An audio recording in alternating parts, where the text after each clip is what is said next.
Wala po sa kanila ang tilang sakristan ng isang bulaang propeta na nasasakdal dahil sa pagyurak sa ating kabataan at sa ating kababaihan.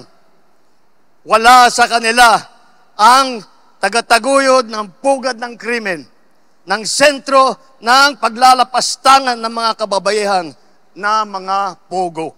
Wala sa kanila ang may bahid ng dugo dahil sa tukhang. Wala sa kanilang kasabwat sa pagbulsa ng sako-sakong pera, pinagsamantalaan ang krisis ng pandemya, pinabayaan ang ating mga kababayan na magkasakit at mamatay. Wala sa kanila ang mga pumapalakpak sa China at natutuwa pa kapag tayo ay binobomba ng tubig. Tinatamaan ang ating mga Coast Guard, hinaharang ang ating mga mangingisda, ninanakaw ang kanilang huli.